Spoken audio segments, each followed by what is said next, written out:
Hi, this is Robert Polenic, the owner of Brutal Iron Gym. In today's video, I want to provide 3 tips on how to train your upper back. In my training specifically, I'm working on building my upper back from shoulder to shoulder, basically all the muscly bumps in the rear delts, the upper traps, mid traps, rhomboids, everywhere that's kind of the armpits and above. I did a lot of deadlifting, a lot of powerlifting for a lot of years, and I grew my spinal erectors very well, but my upper back was kind of lacking, so I had a rounded look. It basically looked like I was slumping with bad posture, but it was due to the thickness of the spinal erectors and the underdevelopment of my upper back. So I've been working to correct that. The 3 tips that I would recommend for targeting your upper back and getting that development that we're looking for is to, number 1, train your rear delts. Make sure you train your rear delts, the back side of your shoulders. Not only is it helpful to train your middle delts, which provide the width to your shoulders, but the rear delts also provide a thickness and detail and a width, kind of like a fullness effect all the way across the upper back. So you want to make sure you train your rear delts. I typically will train those first in my workout since they're smaller muscles, they're relatively weak, meaning you have to isolate them very well. They take more of a mind-muscle connection, more of a focus. So I like to start with that because it's actually a pretty good warm-up for the rest of the back workout. The second tip is to include shrugs or heavy static holds into your training. If I'm doing shrugs, I'll tend to do those at the beginning of the workout. If I'm doing heavy static holds, I'll do that at the end when everything's already damaged, and then that sheer weight just kind of pulls and tears at the muscles.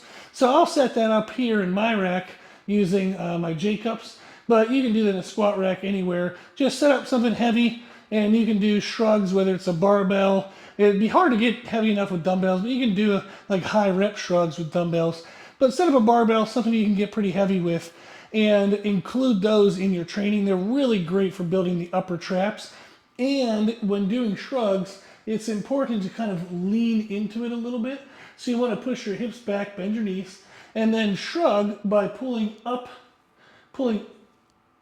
and back.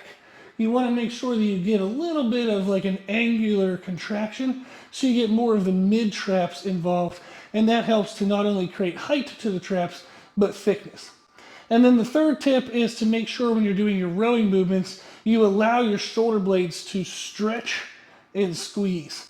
So you'll see that in the videos paired with this video is when I'm doing my seated rows, I have my shoulder blades pulling apart at the eccentric, the main stretch, and then I'm squeezing them back together for the contraction.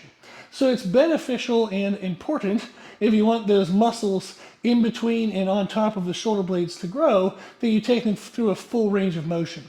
It would be similar to if I want to grow my biceps, I'm not going to sit here and do little partial motions. I want to get a full stretch, full contraction. So I want to do that with my back muscles as well, get a full stretch, full contraction. So those are going to be 3 really good tips to help build your upper back. It's the number 1, train your rear delts. Probably going to put them first in the workout as a good warm-up. Number 2 is to do heavy shrugs or end the workout with a heavy static hold. And when I do holds, I typically do them for 10 to 20 seconds. And I'll wear wrist straps so that way my grip isn't failing. I actually get the full force of the weight pulling on my upper back. And then tip number 3 is to make sure that when you're doing your rows, you're allowing your shoulder blades to stretch and contract through a full range of motion. If you're looking for more training tips, you can check out our free daily podcast. It has over 2,000 episodes. We cover nutrition, training, mindset, and listener Q&A. You can find the podcast on any popular podcast platform, but also on our website. We have it on YouTube as well. What's neat about the website is you can submit at the bottom of our homepage a request for a topic. So if you want to hear about something specific in the podcast, you can submit that on the website, which is www.brutalirongym.com. Okay, give these tips a try. I know they're going to work, and thank you for watching.